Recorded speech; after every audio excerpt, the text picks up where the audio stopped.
ఛార్జీల పేరుతో పెంచిన కరెంటు ఛార్జీలను తగ్గించాలని సిపిఎం నాయకులు డిమాండ్ చేశారు. నెల్లూరు నగరంలోని మిలీనియం విద్యుత్ ఉపకేంద్రం వద్ద సిపిఎం ఆధ్వర్యంలో ఆ పార్టీ నాయకులు ధర్నా చేపట్టారు. కూటమి ప్రభుత్వ విధానాలను తప్పుబడుతూ కరెంటు బిల్లులను దగ్ధం చేశారు. ఈ సందర్భంగా సిపిఎం జిల్లా కార్యదర్శి మూలం రమేష్ మీడియాతో మాట్లాడారు. కూటమి ప్రభుత్వం ప్రతిపక్షంలో ఉన్నప్పుడు ఒక మాట, అధికారంలోకి వచ్చాక ఒక మాట మాట్లాడుతున్నారని ఎద్దేవా చేశారు. అప్పటి వైసీపీ ప్రభుత్వం కరెంటు బిల్లులు పెంచిందని కూటమి నాయకులు రాద్ధాంతం చేసిన విషయాన్ని గుర్తు చేశారు. నాడు గగ్గోలు పెట్టిన కూటమి నాయకులు నేడు ట్రూ అప్ ఛార్జీలు పెంచడం ఏంటని ప్రశ్నించారు. ట్రూ అప్ ఛార్జీల పేరుతో పెంచిన కరెంటు ఛార్జీలను ఉపసంహరించుకోవాలని డిమాండ్ చేశారు. అనంతరం సిపిఎం నగర కార్యదర్శి కత్తి శ్రీనివాసులు మాట్లాడుతూ కూటమి నాయకులు ప్రతిపక్షంలో ఉన్నప్పుడు తాము అధికారంలోకి వస్తే ఎటువంటి కరెంటు ఛార్జీలు పెంచమని ప్రజలకు మాయమాటలు చెప్పారని విమర్శించారు. అధికారంలోకి వచ్చాక ఇచ్చిన మాటను గాలు కుదిరేశారని మండిపడ్డారు. స్మార్ట్ మీటర్లు బిగిస్తే పగలగొట్టండని గతంలో లోకేష్ అన్న మాట అధికారంలోకి వచ్చాక మర్చిపోయారా అంటూ ప్రశ్నించారు. ఏ రాష్ట్రంలో లేని విధంగా ఒక్క యూనిట్ ధర 14 రూపాయలు పెంచిన ఘనత కూటమి ప్రభుత్వానికే దక్కుతుందన్నారు. విద్యుత్ ఛార్జీల పేరుతో అదనపు భారాన్ని ప్రభుత్వమే భరించాలన్నారు. గతంలో చెప్పిన విధంగా స్మార్ట్ మీటర్లు నిలిపివేయాలన్నారు. లేని పక్షంలో సిపిఎం పార్టీ స్మార్ట్ మీటర్లు బిగించే ప్రయత్నాన్ని అడ్డుకుంటామని హెచ్చరించారు. ఈ కార్యక్రమంలో సిపిఎం నాయకులు పెద్ద ఎత్తున పాల్గొన్నారు.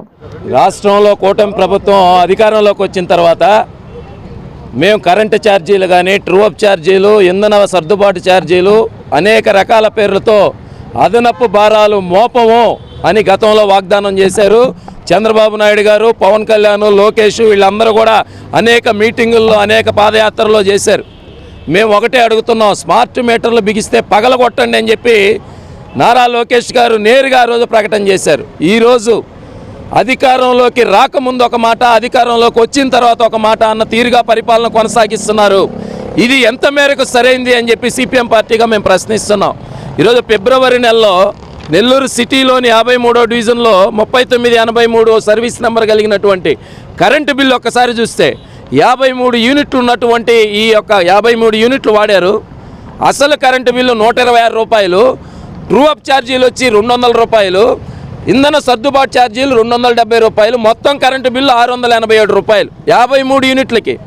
అంటే ఒక యూనిట్కి 13 రూపాయల నుంచి 14 రూపాయలు ఒక యూనిట్ ధర. ప్రపంచంలో ఈ భూమి మీద ఎక్కడా కూడా ఒక యూనిట్కి 14 రూపాయలు ఉన్న పరిస్థితి లేదు, ఒక ఆంధ్రప్రదేశ్లో తప్ప. ఒక ఆంధ్రప్రదేశ్లోనే ఒక యూనిట్కి 14 రూపాయలు 15 రూపాయలు అనేవి విధించడం ఇది ఎంత మేరకు సబబు? గత సంవత్సరం 2 సంవత్సరాలు కట్టినటువంటి కరెంటు బిల్లుకి 2 సంవత్సరాలు కట్టినటువంటి కరెంటు బిల్లుకి ఈ నెలలో విధిస్తున్నారు. 3 సంవత్సరాల క్రితం కట్టిన కరెంటు బిల్లుకి ఈ నెలలో విధిస్తున్నారు. ఇది సరైంది కాదు. అదనపు భారాలు అనేవి ప్రభుత్వమే భరించాలా. మీరు గతంలో ఏదైతే చెప్పారో స్మార్ట్ మీటర్లు విధించేటటువంటి చర్యలు ఆపాలి, మేము అడ్డుకుంటాం, ప్రజలతో కలిసి అడ్డుకుంటాం. మీరే చెప్పారు పగలగొట్టమని. మీ మాట ప్రకారమే ఖచ్చితంగా ప్రజలతో కలిసి స్మార్ట్ మీటర్లు బిగిస్తే ఒప్పుకునే సమస్య లేదు.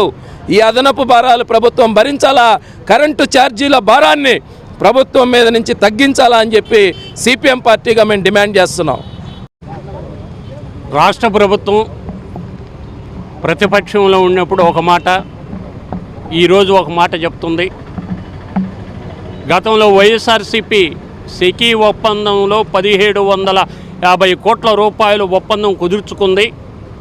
ఇది లంచాలిచ్చి కుదుర్చుకున్న ఒప్పందం అనేటువంటిది అమెరికాలో కేసు ఆదాని మీద వేస్తే ఈరోజు కూడా ఈ ప్రభుత్వం దాని మీద ఎలాంటి చర్యలు లేవు. ఓ పక్క ఆ రోజు ఉండేటువంటి ప్రతిపక్షంలో ఉండేటువంటి తెలుగుదేశం ప్రభుత్వం అనేక రకాలుగా వైఎస్ఆర్సీపీ ప్రజల మీద విద్యుత్ బిల్లుల మీద భారాలు వేస్తుంది. ఇంధన ఛార్జీల పేరుతో, సర్ఛార్జీల పేరుతో. అదేవిధంగా ఇలాంటి ఛార్జీలు వేయటం సరైనటువంటిది కాదు. స్మార్ట్ మీటర్లు కూడా పెట్టడం సరైనటువంటిది కాదు. మన జిల్లాలో ఉండేటువంటి చంద్రమోహన్ రెడ్డి కూడా కోర్టుకు పోయాడు ఆ రోజు. ఓ పక్క లోకేష్ గారు దాన్ని వ్యతిరేకిస్తూ ఆ రోజు మాట్లాడారు. ఈరోజు అధికారంలోకి వచ్చినాక వీళ్ళు కూడా అదే పరిస్థితిలో ఉన్నారు. ఇంకా 40 పైసలు అదనంగా వేస్తున్నారు. మేము కరెంట్ ఛార్జీలు పెంచడం లేదు అని చెప్తూ ఉన్నారు, కానీ ఈరోజు అదనపు ఛార్జీలు పెంచుతూ అసెంబ్లీలో కూడా మేము పెంచలేదనేటువంటి అబద్ధాలు చెప్పారు. అయితే గతంలో ఏదైతే ఒప్పందం కుదుర్చుకున్నారో ఆ ఒప్పందాన్ని రద్దు చేసేదానికి మీరు చర్యలు తీసుకోవాలని సిపిఎం పార్టీ ఆరోటాలని చర్చ జరుపుతుంది. అయితే ఈ ప్రభుత్వం వైఎస్ఆర్సీపీ టీడీపీ ఈ రెండు కూటమి ప్రభుత్వం కూడా ఆదానికి దాసోహమై ఆదానికి కాళ్ళకు మొక్కుతూ ఈరోజు దాన్ని రద్దు చేయకుండా ప్రజల మీద భారాలు వేస్తున్నారు. ఈ భారాలు అదనపు భారాలన్నీ ఈ రాష్ట్ర ప్రభుత్వం భరాయించాలి. అట్లా భరాయించిన సందర్భంలో ఇది రాష్ట్ర వ్యాప్త ఉద్యమంగా నిర్వహించి ఈ ప్రభుత్వాన్ని మెడలు ఉంచేదానికి మేము ప్రయత్నం చేస్తామని ఈ సందర్భంగా సిపిఎం పార్టీకి మేము డిమాండ్ చేస్తున్నాం.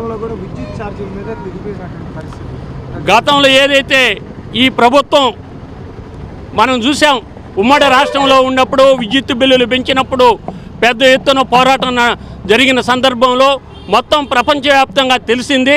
అందువల్ల ఆ ప్రభుత్వం ఆ రోజు ఎన్నికలు ఓడిపోవటం జరిగింది. ఇప్పుడు కూడా ఈ ప్రభుత్వం ఆలోచించకపోతే రాబో కాలంలో ప్రజలు బుద్ధి చెప్తారని ఈ సందర్భంగా తెలియజేస్తున్నాం.